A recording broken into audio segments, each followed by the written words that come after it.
Hello everyone, चलो हिंदी सीखे में आप सबका स्वागत करती हूँ। मैं विशालाक्षी।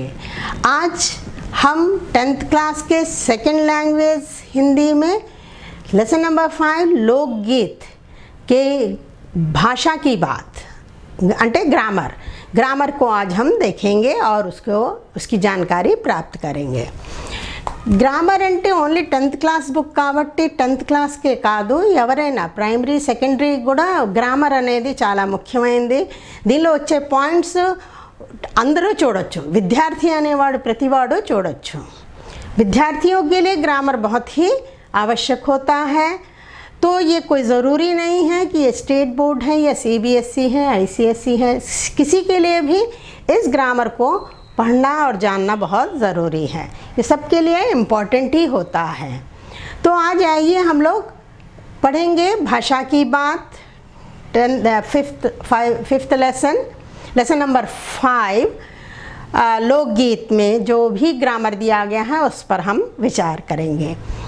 इसके साथ ही मैं आप सबसे रिक्वेस्ट करूंगी कि अगर अभी तक आपने मेरे चैनल को सब्सक्राइब नहीं किया है तो प्लीज़ सब्सक्राइब कर लीजिए और बेल आइकन को ज़रूर दबाइए ताकि नोटिफिकेशन आपको समय पर मिल सके. अगर आपको वीडियोस पसंद आते हैं उसे लाइक कीजिए और अपने दोस्तों को, अड़ोस पड़ोस सभी लोगों को शेयर कीजिए ताकि सभी लोग उससे लाभ उठा सकें. तो चलिए अभी हम लोग चलते हैं आज लोकगीत के भाषा की बात में. भाषा की बातలోని ఫస్ట్ పర్యాయవాచి शब्द ఇచ్చారు.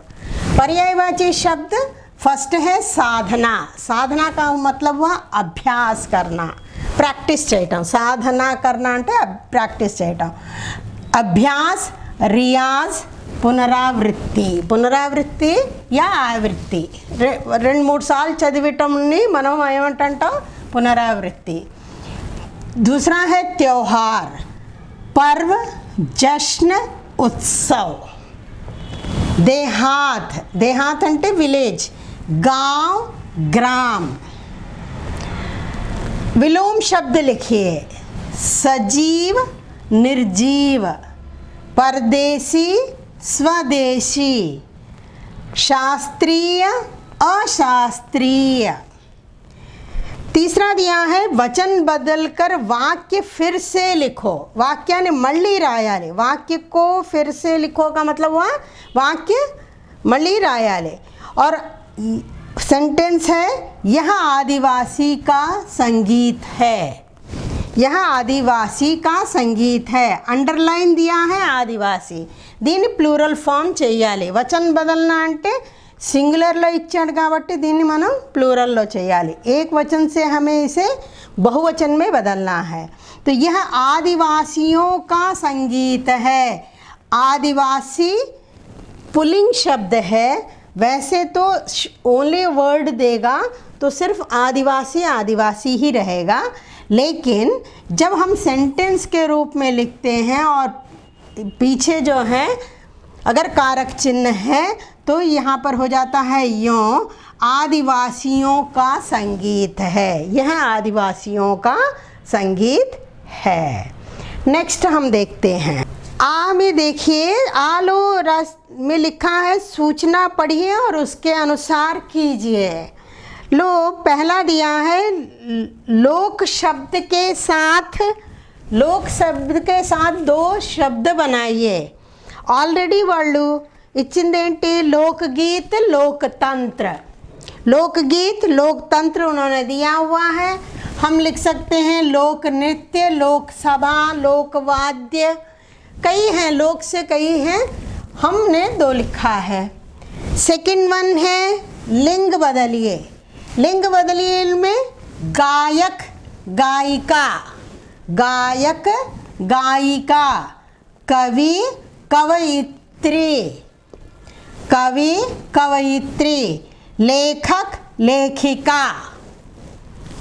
इक प्रत्यय जोड़कर लिखने के लिए कहा है. इक प्रत्यय नहीं है, प्रत्यय అంటే సఫిక్స్. ఎప్పుడైతే మనం వర్డ్కి వెనకాతలు ఎప్పుడైనా జోడించి దాన్ని ఏంటంటాం? ప్రత్యయ అంటాం. तो यहाँ पर शब्द दिया है धर्म. धर्म प्लस इक धार्मिक.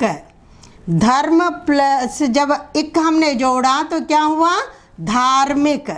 मास प्लस इक मासिक, दिन प्लस इक दैनिक, उत्साह प्लस इक औत्साहिक। गुर्तुंचुकोंडी, औत्साहिक उसको कहते हैं। दिन प्लस इक में दैनिक, मासिक। तो इसको भी आप ध्यान से पढ़िएगा। नेक्स्ट वन में हम जाते हैं। ई में दिया है अंतर स्पष्ट कीजिए। समझने के लिए कहा है, अंतर स्पष्ट करने के लिए। उपेक्षा अपेक्षा, उपेक्षा करना అంటే ఉపేక్షించటం, ఇగ్నోర్ करना, కదర్ నా करना, కదర్ నా करना, ఎవరినైనా ఉపేక్షించటం। अपेक्षा, अपेक्षा అంటే तुलना करना।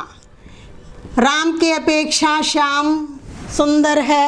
ఎప్పుడైతే हम जब कहते हैं किसी की तुलना करते हैं तो ये इसकी अपेक्षा वो अच्छा है या बुरा है, ऐसा हम कहते हैं। ఎప్పుడైనా कंपैरिजन చేసినప్పుడు अपेक्षा और इग्नोर करने को उपेक्षा कहते हैं। कृतज्ञ, आभार प्रकट करना, किसी का आभार, थैंक्स हम कहते हैं ना, किसी का आभार प्रकट करते हैं तो वही हुआ। या किसी का उपकार मानना, उपकार को मानना, उपकार मानना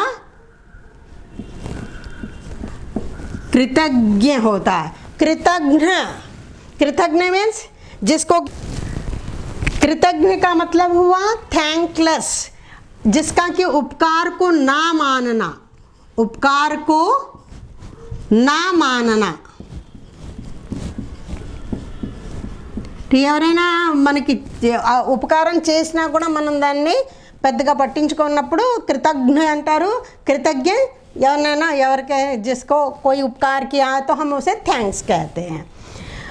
बहार, बाहर, बहार अंटे जब फूल खिलता है, वसंत ऋतु में जब फूल खिलते हैं तो हम कहते हैं बहार आ गई।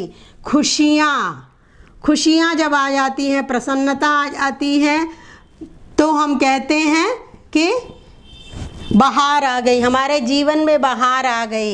ఇది వసంత ఋతువుతో సంబంధించి మామూలుగా కూడా అంటూ ఉంటాం అన్నమాట। వసంత ऋतु में जो खुशियाँ आती हैं, जो प्लेजेंटनेस होता है, उसको भी हम कहते हैं बहार आ गया। बाहर, ఇది बहार, ఇది बाहर। बाहर అంటే अंदर, अंदर आना और बाहर जाना। बाहर अंटे बाहर निकल जाना, आउटसाइड। तो इसको हम क्या कह सकते हैं कि घर से बाहर निकल गया, निकल जाना। ये हम इसको इंग्लिश में लिख सकते हैं आउटसाइड, ठीक है। दावत, दवा, दावत, दावत अंटे ट्रीट। ఎవరైనా इनविटेशन बुलाते हैं, हमें खाने पर बुलाते हैं, भोज के लिए बुलाते हैं तो हम उसे कहते हैं दावत। दावत के लिए बुलाया है, निमंत्रण देना। ఎవరైనా ఇన్విటేషన్ ఇచ్చినప్పుడు మనం ఏంటంటాం, వాళ్ళు దావత్, ట్రీట్ ఇవ్వటాన్ని దావత్ అంటారు।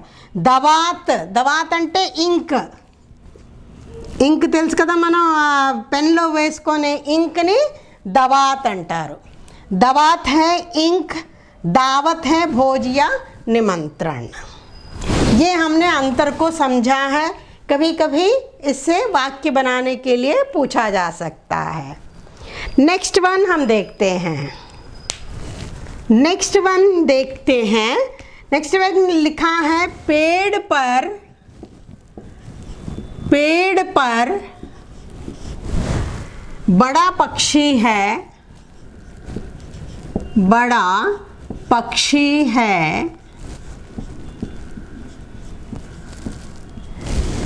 पर उसके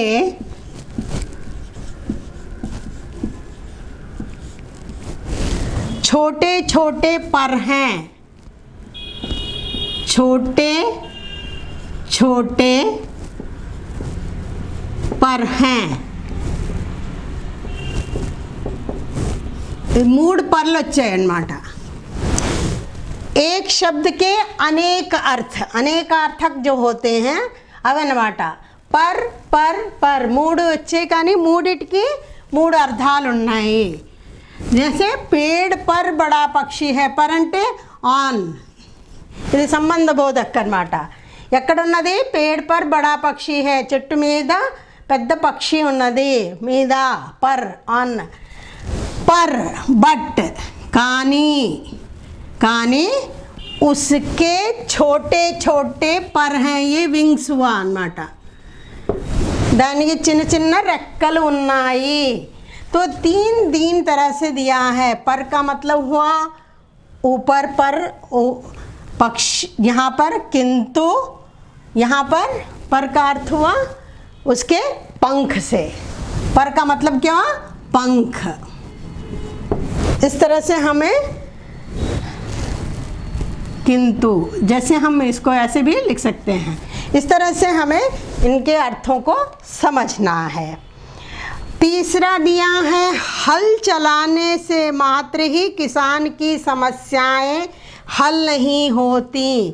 हल का मतलब यहाँ हुआ जो किसान हल चलाता है, प्लाव,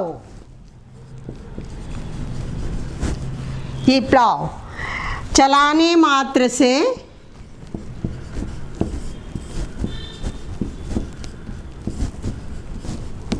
चलाने मात्र से किसान की समस्याएं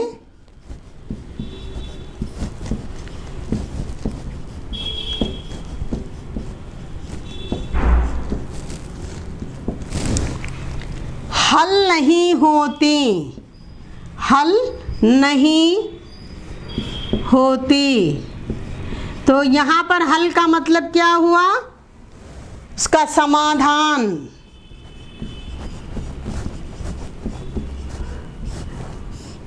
అంటే ఇక్కడ దీన్ని మనం హల్ అంటే నాగలి అనుకుంటాం.